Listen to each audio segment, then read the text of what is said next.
Acts 23. Paul's defense before the council.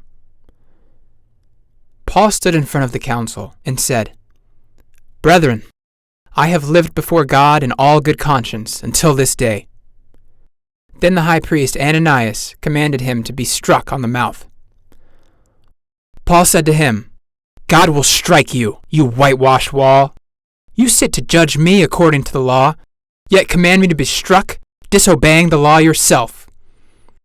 The one standing by said, "Do you speak evil of God's high priest?" Paul said, "I did not know he was the high priest. It is written, 'You shall not speak evil of a ruler of the people.'"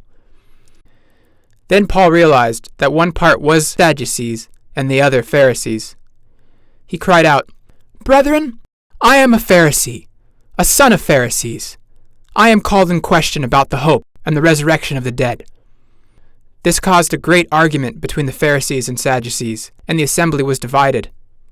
This was because the Sadducees say there is no resurrection, no angels, and no spirits, but the Pharisees confess both. Amid the yelling, some of the scribes of the Pharisees stood up saying, "We find no evil in this man. What if a spirit is spoken to him, or an angel?" The chief captain, Lysias, fearing Paul might be torn into pieces, had the soldiers go down and remove him by force, and return him to the fortress. The next night the Lord stood by Paul and said, "Be of good cheer, for as you have testified about me at Jerusalem, so you must bear witness also at Rome." That day, over 40 Jews got together and conspired to kill Paul. They said to the chief priests and to the elders, "We have vowed not to eat or drink until we have killed Paul. Now therefore, ask Lysias to bring him down to you, as if you would judge his case more exactly, and we will kill him on the way."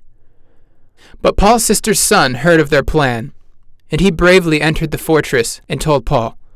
Paul called over one of the centurions and said, "Take this young man to Lysias, for he has something to tell him." So he took him to Lysias and said, "Paul the prisoner asked me to bring this young man to you. He has something to tell you." Lysias took him by the hand, and going aside asked him privately, "What is it you have to tell me?" And he said, "The Jews will ask you to bring Paul to the council tomorrow, but over 40 men are waiting in ambush to kill him." So Lysias sent the young man away, saying, "Tell no one about this." Then he called 2 of the centurions and said, "Prepare 200 soldiers by 9 p.m. to go as far as Caesarea, along with 70 horsemen and 200 spearmen. Also provide horses for Paul. You are to take him safely to Felix." Then he wrote a letter. "Claudius Lysias, to the most excellent governor Felix, greeting. I rescued this man when the Jews were about to kill him. He is a Roman. I took him to their council, wanting to know why they accused him, and found nothing worthy of death or bonds. Then I learned about a secret plot to kill him, so I sent him to you, charging his accusers to come before you." So the soldiers took Paul by night to Antipatris, and the next day the horsemen delivered him and the letter to Governor Felix in Caesarea. When Felix read it, he told Paul, "I will hear your defense when your accusers have arrived." Then he commanded him to be kept in Herod's palace.